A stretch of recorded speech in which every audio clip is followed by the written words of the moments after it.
Sir বাইরে এত police দেখলাম, আমাকে ধরলে তো মারিয়ে ফেলবে না স্যার। স্যার যেরকম করে পারেন আমাকে একটু বাইরে করে দেন না। ওই মারে ফেলায় আসছি তো, খুব মন খারাপ লাগতেছে স্যার। মাকে ফেলে এসেছ? কোথায়? হাসপাতালে ফেলায় আইছি স্যার। কোন হাসপাতালে? ঢাকা মেডিকেলে। কিডনি আছে, দুটো কিডনি মার নষ্ট হয়ে গেছে। ডাক্তার বলেছে যে আমাকে কিডনি কোনো কাজে লাগবে না। কথা তুমি আমাকে আগে বলনি কেন? কোন ওয়ার্ডে? আর ওয়ার্ডে না, ওই যে বারান্দার উদিন স্যার শোয়াই লাগে। আমাদের তো কোনো টাকা পয়সা নেই, সামান্য জমি জমা ছিল স্যার।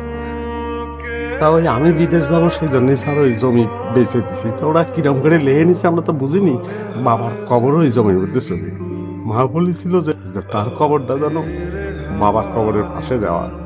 মা মরে গেলে মার কবর কিরম করে দেবো স্যার, একটু বাইরে করে দেন স্যার।